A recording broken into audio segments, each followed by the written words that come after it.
Go. We're on. We're on. Boom. All right, Gabe. Hey. Welcome to Beef Bootlegger's Chophouse.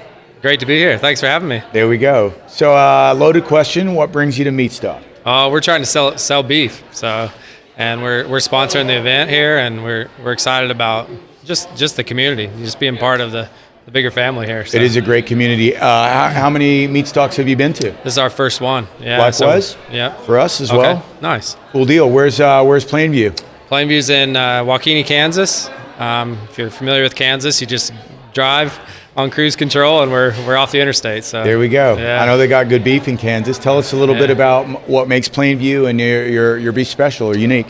Appreciate it. So I'm fourth generation in the cattle business. Plainview is not a place, although it is in Texas, right? But it's a way of life for us. We want to live in Plainview. So we try to take all the toxins, all the nasties, forever chemicals out of our feed. We raise all of our own feed. We feed wheat sprouts and fermented forage to our animals. No hormones, steroids, antibiotics. And we just try to live so that people could come out and visit our ranch and know exactly how our cattle are being raised. Fantastic. So that's a big part. If I want to come check you out, I can come stay with you for a weekend and learn all about it? Absolutely, man. We welcome it. We welcome cameras. We got nothing behind the barn, so, There we go. Yeah. Do I get to work for a day? You gonna put me to work? Be a rancher for a day? I think you could do a little bit of work. So yeah, I've mended a absolutely. few We got fences plenty of back work in the to day. do. So I'll tell you a funny story. I was born in Australia. I don't talk funny anymore. Are you serious? But I grew up with friends, family friends that had a farm, and we would go stay with them. I saw Halley's Comet, for example, in the middle of nowhere at their farm. Okay. So when I would go back and visit from America, I would go back every 2 or 3 years, and I would stay with them. So I remember saying, "Hey, I'm here. I'll be a farmer for a day." What part of Oz were you born in? It was in Melbourne. Melbourne, Kew is okay. the city, yeah. Okay, so my wife's from Adelaide. Oh, there we go. Near Adelaide, yeah. There are a lot of Aussies represented here. So And my business partner's an Aussie too. There we go. So Well, so just to finish up on that little story, though, so he's like, okay, we're going to mark some cows. Okay. So do you know what marking cows is? Well, maybe. I was Mustering? pulling their balls off. Oh, so basically marking. we were castrating There you go. cows. That's Yep. right. So Okay. he had the old nut crusher, but he was just goofing on me with that one. It was more of a rubber band technique, and you Yep. kind of Yep. did your thing, gave the girls the shots. Yep, absolutely. So I've mended fences and I've castrated cows. Man, As a down city under. slicker. Down under. No There less. you go. There we go. Yeah. There we go. How many head of cattle do you have on the ranch? So we've processed through about 250 head since we started Plainview. We got about 100 head-ish right now, and that's kind of our customer base and our sweet spot. But we'd like to grow, expand. We just need to find some people to eat more beef. So. Hey, well, that's what we're all about. So we also want to build awareness. Our business is more distribution. Again, with plenty of mouths to feed, and we want to publicize and help our local ranchers. For us, we do a little bit out of Florida, but we're also looking to meet people that are more geographically distributed across the nation. So maybe 18 months from now, as we get a little bit bigger and I have certain people helping distribute from different pockets of the country, it makes a bit more sense. So you probably know just as good as me, shipping's a really expensive piece of the business. Man, and we're really glad we're in Kansas because we can sit in the middle and ship out. You're right in the middle. So in Florida, exactly. I literally go coast to coast, and I'm so probably hard. paying $120 to get to California. Yeah, it's so hard. Brutal. Yeah. What is the typical package? Or talk a little bit about the different sizes and the packages that someone might want to order from Plainview. Yeah, so we do convenient 6-packs of our premium steaks. And then we also do up to someone can get a whole beef from us, and we package it up in 50-pound boxes, and ship it out. So we kind of like to let our customer just tell us what they like, and hopefully we can earn their trust. And yeah. Yeah, we do something similar as well. I've found, and just as I work my way through it, a lot of clicks on the website and stuff can be problematic. So just to order a ribeye right now from our site, shop. Ribeye, bone-in, boneless, all of those type of things. So I think creating some packages that appeal to most people, and also having a conversation. You probably know, just like me, within 60 seconds, we know what that person wants. It can be like, hey, I can take care of you and really customize things to your preferences. Yeah, the good thing for us is we've got our own processing, so we process all of our own beef. There you go. We're USDA-certified, and Fantastic. we only process our beef at the processing house because we're really passionate about getting the toxins out completely. So we test all of our beef, nutrient tested third party with the lab, and we've got some pretty exciting nutrient markers. Yeah. 1-to-1 on omega-3 to omega-6. There you go. That's the golden ratio right there. Yeah, so we've finally achieved that. How did you achieve it? So talk about the protocol and maybe the journey that you got to that golden ratio. Yeah, so so we have a sprout blend that we do with fermented forage, and what we found is the fermented feeds are really bioavailable for the cattle. So they don't work as hard to break down the nutrients like they would if they ate grain or something else. And what we found is that gets the omega levels down because the cattle can use the feed, they get the nutrients, and it gets into the beef. Here we go. And so we've kind of patent pending our process now. Good for you. And we're going after it. So there we go. Yeah. How about the genetics of the animal and maybe the lifestyle? How are they living over there? Yeah, Kansas? so we do some mainly Angus, mainly black Angus, but we have a little bit of Hereford Cross and some other genetics that we're trying. I think my family's done lots of genetics throughout the years, and there's trade-offs with everything, but I feel like the most important thing is what are your cattle eating and how are they being raised? 100%. That's a big part of it. Maybe for people who don't know, talk about the attributes of an Angus and some of these other breeds. What are the attributes, and obviously in any type of produce or whatever, kind of mixing and matching and learning that over generations is a big part of it as well. But generally speaking, talk a little bit about the the breed attributes, and then how Plainview's, brought the particular combination to market. Yeah, so I'd love to say I've geeked out on that side of it. I probably am not the right person to answer that, but one thing that's been interesting is learning about, genetics. It affects really how many ribeyes you get. What's the frame look like in the animal? What's the premium steaks from a certain genetics that you get? Those things really vary depending on genetics. Well, that's a huge part of the business. And that's a big part of our business, right? So that's the part I'm really focused on. There you go. The economic side, so yeah. What is your favorite cut of steak and how you cooking it at home? Well, I love our bone-in ribeyes. They're pretty hard to beat. And with that omega ratio that's down there where it should be, you can't feel bad about eating a good ribeye. So ribeyes are the go-to. Do you think that there's a difference with the bone-in versus the boneless? That's a little bit controversial. Does the bone matter? Yeah, okay. Well, so my chef friends tell me that the bone really matters as far as the flavor goes. So I'll go with them on that. There you go. I used to not think it mattered that much, but now I've eaten enough of all the different steaks. I think it really does matter. I think it matters. You can we did an interesting thing where a chef put us around a table and did little bite-sized pieces of different parts of our animal, with bone and without bone, and they didn't tell us what was coming around, and then we had to guess, and you can definitely tell a difference when you do it that way. I love that. That's a great exercise right there. It was very eye-opening. All the steak I've eaten in my life, and I was like, wow, this is crazy. You can really tell a difference. Do you ever go out and eat a steak at a steak restaurant? It's hard to be honest. I agree. It's very hard to. Not many restaurants are doing it better than if you got good quality doing it at home. Man, I'm telling you. Good quality beef, grass-fed, grass finish, with some sprouts in there. Like we like our distinguisher. Yeah. But we feel like it really changes the flavor profile of the meat. Have you found do some of your clients come back and talk about how they can taste the difference? So I have a lot of stories for you. Yeah. Give us one. One good story is another guy who raises cattle in Kansas, a family, and very good at what they do.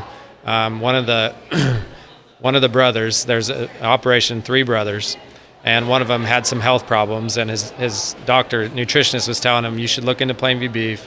So he started ordering from us, even though they raise their own cattle and eat their own beef. Yeah. He got so excited about the fact that he got off of his heart stuff, and it really cleared him in all the tests after eating our beef for 6 months. Then he loved the taste, so what he did was he blindfolded the rest of his family, had a steak competition without telling them. Yeah. And the family all voted our beef as the best over their own and over some of the stuff he bought. I didn't even know this was going on, but it's a pretty cool story. So. It's a great story. So they're going to try to maybe mix in some of your protocols, especially if you got a patented or whatever. There's a way that you might help some other ranchers move your way. So they actually came to us, and they're going to be raising some cow calves for us, and then we're going to take them in our finishing protocol And so they're going to be a part of our program now to raise out cattle. I think that's fantastic, because there's also a few other ranchers that I've met, and again, don't come from a cattle production background at all, but I think increasing the quality of the food supply is a shared passion. And again, these protocols with the feed, it starts with that, obviously the animal, and raise them in a humane way and some of these other things, but it starts with the food that the animal's eating for sure. And it's so magical that basically they're eating this stuff, right? And they turn into these divine animals that we can eat and we can benefit from. Right. It's really like God's work. And it's, and we appreciate, like, that's one of the most amazing things I didn't see when I got into this more fully, was connecting with other farms and ranches and realizing that we're all in this together. Like, we're fighting the good fight to really take back the way beef should be raised in America, and the way things should be done as far as just eating clean and putting out products that people's bodies can respond to. Yeah. And all of us have a part to play on that, It's fantastic. I think also, and I don't know, but do you feel like the collaborative nature is something new? So fourth generation, I heard before, and again, it's just a bit of hearsay, but ranches it's such a challenging field of work and such a challenging business that some of the ranchers, they might lose a fourth or a sixth generation ranch, and so they can't necessarily collaborate, or that was the mindset. But maybe now things are kind of opening up a little bit, and there is more collaboration between different ranchers. Yeah, I mean, I think it is a mindset, I guess. Obviously, man, we're losing so many good farms and ranches around the country fast. Yeah. And it's just crazy. So, I mean, I just feel like it's time that we take a stand together and stand arm in arm and build something together, because the problem's bigger than all of us. And if we don't stand together, we're never going to make a dent in it. Well, that's it. Also, you processing on your own, I think you give it freedom, because those big four processors, right, are really kind of squeezing the local rancher as well. So you guys have kind of opened that up a little bit for yourselves, at least. We couldn't do what we do without that. Nobody wants us to succeed. Yeah. To be honest with you. Well, they want to squeeze you out for sure. But the thing is we want to get to the point, people doing what you're doing is educating people that they understand that all beef's not created equal. All beef is certainly not created equal. And you are what you eat. And the problem is, if you don't understand that, it's putting you behind. So, our beef might be a little bit more expensive, but the nutrient density of it is exponentially more. So what are you paying for, actually? Exactly. Well, you're going to pay now, or you're going to pay later as well, right? Yeah. So what's the value of good health versus, a couple years down the road, or maybe even 20 years down the road, you're chronic and you're not living a good life. Yeah, and we don't want to be fear-based, right? But it's reality. That's reality. It's reality. My man, Gabe. Well, this is great. So just as we kind of wrap up, are there any closing remarks, or first off, where can people find you, and then maybe anything you just want to share on our way out here? I appreciate it. Plainviewbeef.com is our website. We were on Instagram, Facebook, those kind of things, and we just love to live in Plainview and answer any questions you might have. So. There we go. All right. Well, I can't try the goods, my man. Yeah, thank you. Thank you. Appreciate it. It's awesome. Thank you. Sweet. Ask him what is the craziest meat you had. Oh, okay. What's the craziest meat What's the craziest meat you ever eaten? Like not beef? Not beef, yeah. Oh, man. Craziest beef. Crazy stories. Kangaroo from Australia? That would be one crazy What'd you think of that? I've eaten kangaroo. What'd you think? It's pretty gamey. It tastes a little bit like deer. It's pretty gamey. Yeah, I'm not sure I'd eat my national emblem, but that's what Aussies do, That's it. Well, they're abundant. They're everywhere. They're everywhere. When I went back down there, you weren't allowed to kill them. So when I was growing up, you could, but I think they're protected and they're abundant for sure. Don't tell anybody this, but I got one for Christmas last year. Oh, so. There you go. I'm sure you pay the right government official and you do anything. I didn't pay anybody. I just shot it. There we go. Nice. Yeah. Have you ever eaten like gator or anything like that?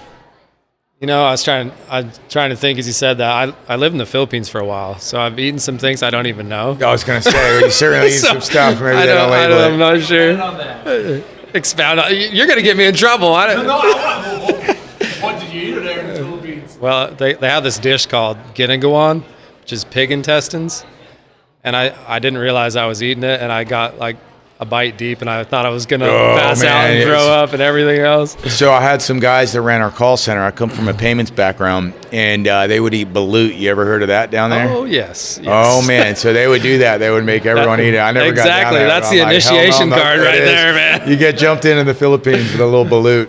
I saw my brother smash it on his forehead, and the beak and the feathers were going down here. And he's like, I was just like, oh my god, brutal. I'm sorry for all the people at home. No. That's what we want. That's all good. I'll stick with a great steak. That's right, man. Eat your ribeye. Have you so have you donated any beef, or are you doing any of that with the guys eating? Maybe the VIP dinner tonight? Yeah, so we have beef sticks for all the VIPs, and we got some samples over there for anyone who wants to come try. There we go. Well, I'm gonna come have a bite. What are we doing? Yeah, you guys want to bring me one? Can I try one? Do you like spicy or original? I like spicy. We'll do spicy. Give him a spicy one. You guys are battling Proven. 2, Todd. There we go, 2. You guys familiar with Proven, Chad and those guys? Absolutely, yeah. I haven't met him yet, but I want to introduce myself. I'll introduce you. So we did a lot of work together as well. Oh, man. All right. Did you need one too right here? All right. We got the Plainview spicy beef stick right here. All right. Here we go. Come on. Naturally fermented, no preservatives. That's it. $2.50 a stick or $25 a dozen. There we go. That's a good stick right there.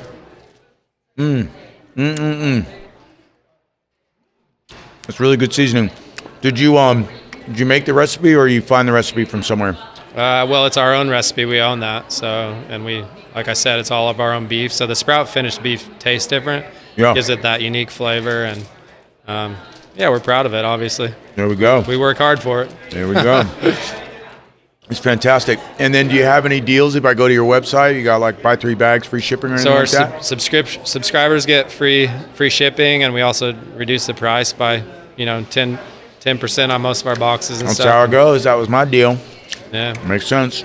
Well, anyone who's interested, I don't know where I'm looking. Right here, Plainview Proteins. Right here, they got a great beef stick. They got great beef. They got their own protocol. Check them out.